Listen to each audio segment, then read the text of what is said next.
Selamat datang di mata kuliah Analisis Kebijakan Publik dengan dosen pengampu Ibu Hardianti, SAP, MAP.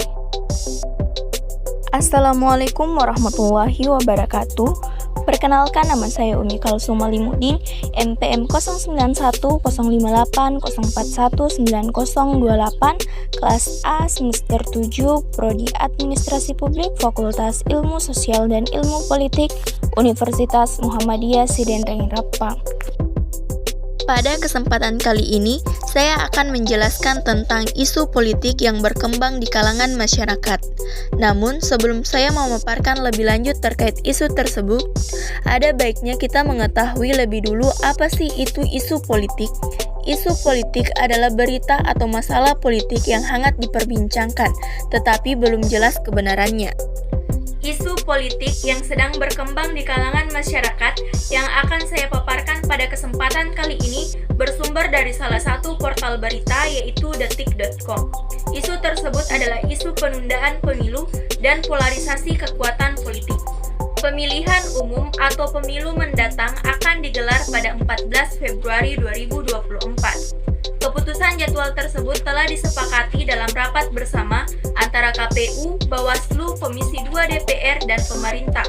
Dalam hal ini Kementerian Dalam Negeri di Gedung DPR Senayan, Jakarta pada Senin 24 Januari 2022.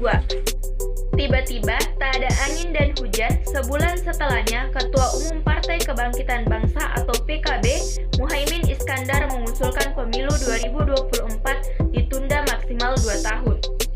Ia berdalih usulan itu berasal dari kalangan pengusaha dan pelaku UMKM yang sedang fokus pada pemulihan ekonomi. Usulan penundaan pemilu tersebut selanjutnya diperkuat oleh Ketua Umum PAN, Zulkifli Hasan, dan Ketua Umum Golkar, Airlangga Hartarto.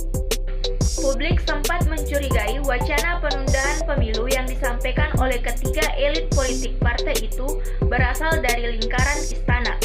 Kecurigaan itu pada akhirnya terbukti ketika Menteri Koordinator Kemaritiman dan Investasi Luhut Binsar Panjaitan dalam salah satu sinyar di kanal YouTube menyebutkan bahwa berdasarkan analisis Big Data, setidaknya ada percakapan dari 110 juta orang di media sosial yang menginginkan pemilu ditunda dan penambahan masa jabatan presiden.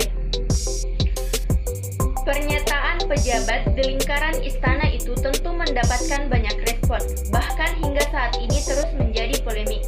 Dengan alasan apapun, masyarakat menilai wacana penundaan pemilu dan penambahan masa jabatan presiden tersebut sangat berbahaya dalam kehidupan demokrasi. Isu tersebut merupakan salah satu kriteria isu yang perlu dibuatkan kebijakan. Mengapa demikian? Karena jika isu tersebut benar-benar terjadi dapat menimbulkan gejolak di kalangan masyarakat yang mengakibatkan negara dalam keadaan darurat. Hal ini sejalan dengan salah satu kriteria isu secara teoritis, yaitu isu tersebut telah mencapai suatu titik krisis tertentu, sehingga ia praktis tidak bisa diabaikan begitu saja, atau isu tersebut telah dipersepsikan sebagai ancaman, sehingga jika diabaikan justru akan menimbulkan luapan krisis baru yang lebih hebat ke depannya.